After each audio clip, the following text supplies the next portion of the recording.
So everybody, welcome back to my lab. And hold on, I'm just gonna close this door. And sorry I wasn't very prepared today. Right now, I'm just gonna lay down the mats. I don't have frosty toes, so So as you can see, my lab's getting complicated. So as you can see, I've got a decent ring stand, a very tiny beaker, a thermometer, and a spirit burner. So I'm sorry that today I'm not going to use them, but for those of you who don't know what's happening, I just received my last shipment of goods from China, and I have all these things delivered to me, including this Newton's cradle, as you can see here. So I'm just going to bring the camera in and just look at that. That is my last shipment of goods from China.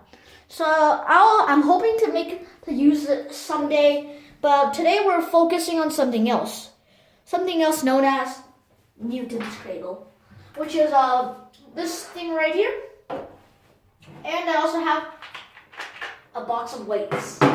So hold on, this thing is hard to open. So as you can see, I've got a little box of weights, and I'm not going to use this quite now. So I have a little experiment planned with Newton's cradle, but first let's explore this thing. So I'm just going to pull up one ball, and many of you are familiar with this reaction. It's Newton's second law, also known as the conservation of momentum. For every action, there is an equal and opposite reaction. That's what Newton says in his second law of physics. So if I pull 2, 2 comes up. And if I pull 3, it goes 2, 3, 2, 3, 2, 3, 2, 3. But if I pull 4, 1, 4, 1, 4, 1, 4, 1, 4.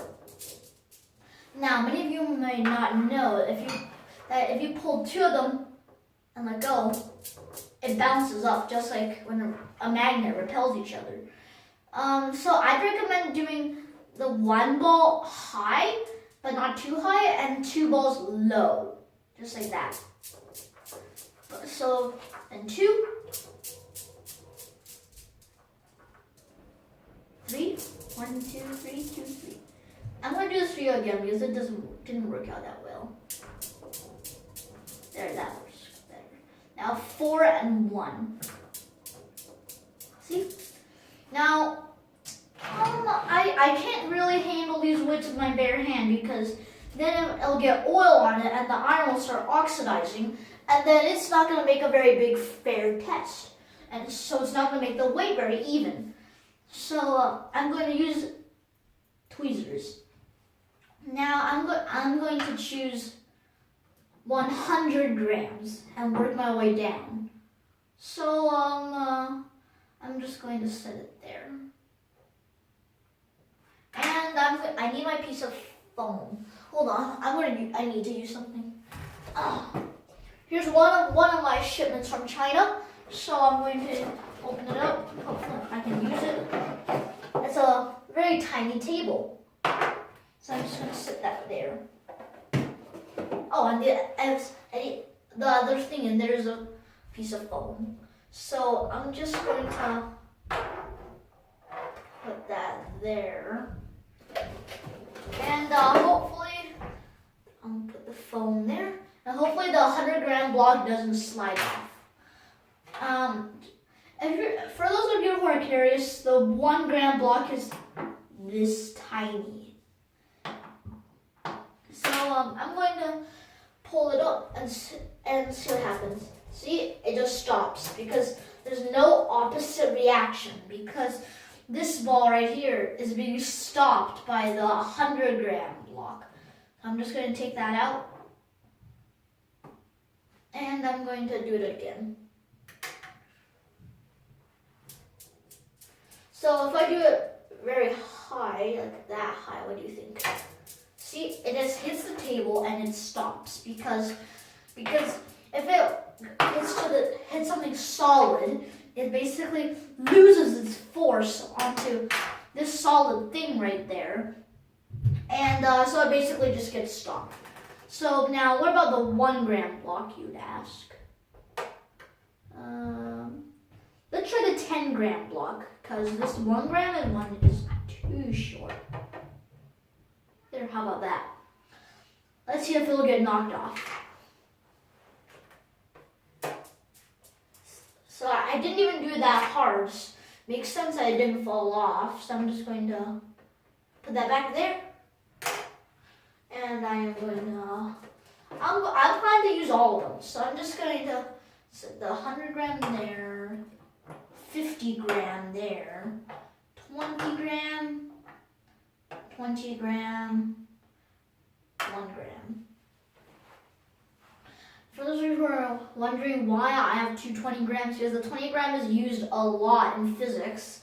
So I'm just going to move that harder. See? And as you can see, the ball doesn't get stopped because the force was higher than the amount of force required to knock off this little weight right here. So now I'm going to set that there, and I'm going to try 20 grams. This one might be a little bit harder to knock off, but let's give it a try. First one, soft. Okay, makes sense it didn't fall off because it was so heavy. There. Just, if you're all wondering, this is 20 grams of iron. So I'm just going to do it hard, and it gets knocked off, but the balls just barely go. Just going to stop those balls, and then pick up that, and set that there. So now, what about, hey, I said the 1 gram might be a little too small, so let's give it a try. Yeah, even the little one just can immediately stop the little one. Oh, just saying, all my weights has a little label on it except for the 1 gram because it's too small.